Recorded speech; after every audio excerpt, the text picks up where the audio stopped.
Halo teman-teman, kembali lagi di channel saya. Kali ini saya akan membahas soal OSNP Kimia tahun 2021. Langsung saja kita ke pembahasan soal yang pertama. Sebelum lanjut ke videonya, saya mau mengingatkan ke teman-teman untuk jangan lupa like video ini, subscribe channel saya, dan jangan lupa nyalakan lonceng notifikasinya. Nantikan video terbaru dari saya selanjutnya. Selamat menonton.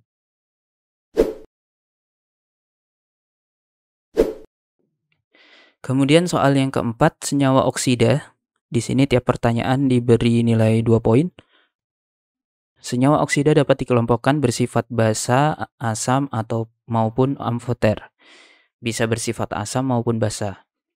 Oksida logam umumnya bersifat oksida logam itu contohnya NaO, Na2O, CaO, atau BaO. Nah, oksida-oksida logam ini kalau dilarutkan dalam air, nanti berubah menjadi NaOH, CaOH2, BaOH2. Maka oksida-oksida logam pasti umumnya bersifat basa. Kemudian pertanyaan yang kedua, oksida berikut yang bersifat amfoter adalah oksida yang bersifat amfoter itu oksida yang bisa bersifat asam maupun basa. Maksudnya gimana? Jadi senyawa oksidanya itu bisa bereaksi dengan senyawa asam dan juga bisa bereaksi dengan senyawa basa.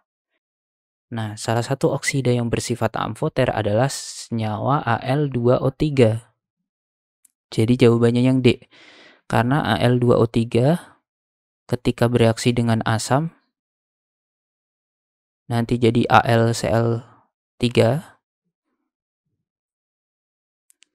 Ketika bereaksi dengan basa plus NaOH, dia bisa berubah jadi NaAlOH 4 kali plus H2O. Nah, ini sifat dari Al2O3 karena dia bisa bereaksi dengan senyawa asam maupun senyawa basa, maka Al2O3 termasuk senyawa amfoter. Kemudian pertanyaan yang ketiga, reaksi antara indium 3 oksida dengan air akan membentuk spesi. Kalau teman-teman cek di tabel periodik unsur, indium itu berada di golongan 3A. Dan indium termasuk senyawa logam. Maka karena indium termasuk senyawa logam, maka senyawanya bersifat basa. Karena bersifat basa, maka dalam senyawa yang bersifat basa di dalam air akan menghasilkan ion OH-. Jadi jawabannya yang C. Kemudian soal yang keempat. Reaksi antara belerang dioksida dengan air akan membentuk spesi. Belerang itu sulfur. Karena dioksida berarti O-nya 2. Sulfur itu kalau teman-teman cek di tabel periodik unsur, sulfur itu termasuk unsur non-logam. Karena non-logam ketika bereaksi dengan air akan menghasilkan suatu senyawa asam. Nah, maka di dalam air karena senyawa asam akan menghasilkan ion H+ atau H3O+. Sehingga jawabannya yang B. Nah, itu soal yang keempat. Kemudian soal yang berikutnya, timah 2 oksida bersifat titik-titik dibandingkan timah 4 oksida. SNO, timah 2 oksida, sama SNO2. Sn itu kalau teman-teman cek di tabel periodik unsur, Sn termasuk unsur logam.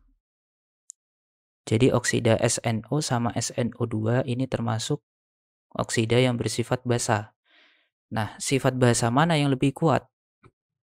Kalau teman-teman bandingin, semakin banyak oksigen, ternyata sifat basanya semakin lemah. Nah, kalau teman-teman bandingin antara misalkan Na2O dengan MgO, dengan Al2O3. Atau kalau kita bikin logamnya sama-sama 2, Na2O, Mg2O2 dengan Al2O3, semakin banyak oksigennya ternyata semakin lemah sifat basanya. Karena Al2O3 itu bersifat amfoter. Karena makin lemah basanya, mulai ada sedikit sifat asam. Jadi kecenderungan sifat asam basa untuk senyawa oksida semakin ke kiri atau semakin sedikit oksigennya, sifat basanya makin kuat. Nah, tapi sebaliknya, untuk senyawa asam semakin ke kanan, misalkan dari H2O terus HF atau H2S ke HCl. Semakin ke kanan, sifat asamnya semakin kuat. Contoh sederhananya dari oksida CO2 dengan oksida NO2. Atau oksida P4O6 dengan oksida SO3. Nah, P4O6 akan menghasilkan senyawa asam H3PO4, SO3 menghasilkan senyawa asam H2SO4. Nah, H2SO4 itu senyawa asam kuat dibandingin H3PO4 yang termasuk senyawa asam lemah. Maka semakin ke kanan, sifat asamnya semakin kuat. Sehingga kalau kita bandingin antara SNO dengan SNO2, karena SN itu termasuk unsur logam, sifat basanya akan makin lemah ketika semakin banyak oksigennya. Maka SNO akan bersifat basa lebih kuat dibandingkan SNO2. Jadi jawabannya basa lebih kuat. Nah, itu pertanyaan yang kelima. Kemudian pertanyaan yang keenam, berilium oksida bersifat titik-titik. Reaksi antara berilium oksida dengan ion hidroksida akan membentuk spesi. Berilium itu termasuk unsur logam.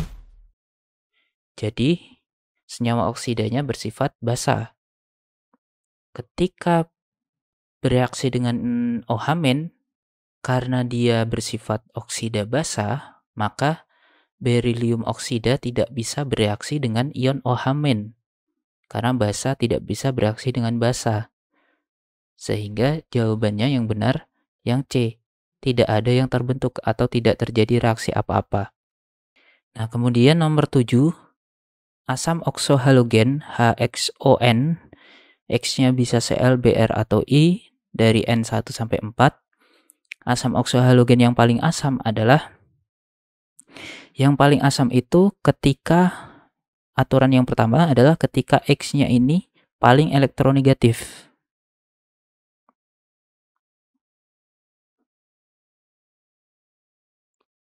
Keelektronegatifan X lebih tinggi, maka sifat asamnya lebih kuat. Kemudian yang berikutnya, semakin banyak O, sifat asamnya makin kuat.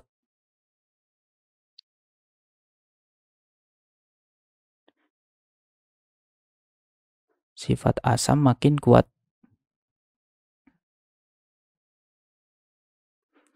Contoh sederhananya yang teman-teman sudah pasti tahu kalau sudah belajar asam basa, antara H2SO3 dengan H2SO4. H2SO4 sifat asamnya lebih kuat daripada H2SO3. Contoh lainnya antara HNO2 dengan HNO3. HNO3 asam kuat, HNO2 asam lemah. Berarti semakin banyak oksigennya, sifat asam makin kuat. Sehingga senyawa asam oksohalogen yang paling asam atau yang asamnya paling kuat adalah HXO4. Jadi jawabannya yang C. Nah, itu pembahasan untuk soal yang ketujuh.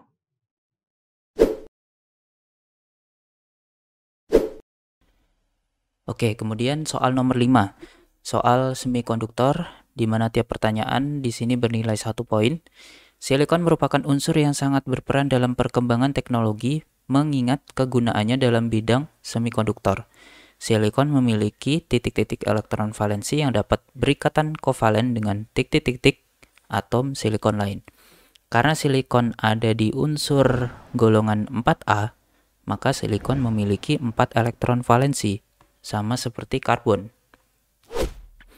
Nah, di dalam struktur padatannya, silikon itu akan mengikat 4 atom silikon lain, seperti struktur kristal dari berlian atau diamond. Kalau berlian itu struktur kristal dari karbon. Nah, strukturnya mirip seperti berlian ya untuk silikon. Masing-masing Si mengikat 4 atom Si lain.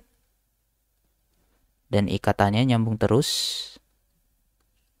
Setiap Si mengikat 4 Si lain.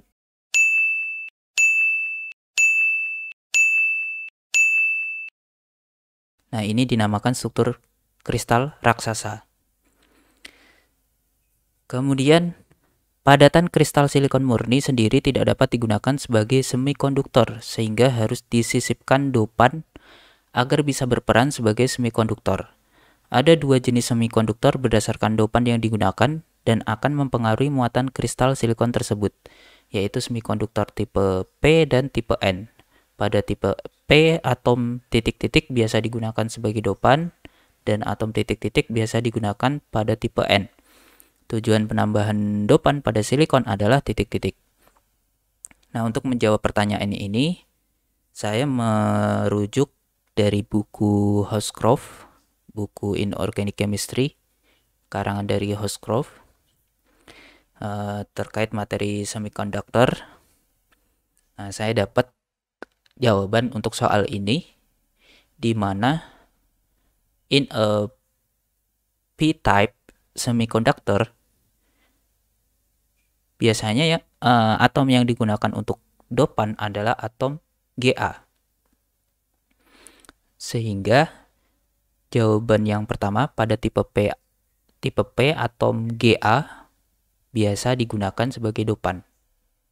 Nah, kenapa atom Ga? Sebenarnya atom yang dipilih adalah atom yang berada di golongan 3A.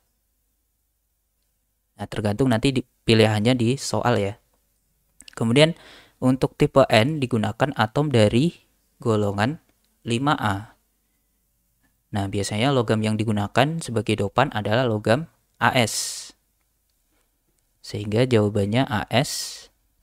Dan tujuan penambahan dopan pada silikon adalah a dopan is an impurity introduced into a semiconductor in minute amounts to enhance its electrical conductivity. Berarti tujuan penambahan dopan adalah untuk meningkatkan kemampuan menghantarkan listrik dari logamnya, supaya daya hantar listriknya makin tinggi. Jadi jawabannya meningkatkan daya hantar listrik.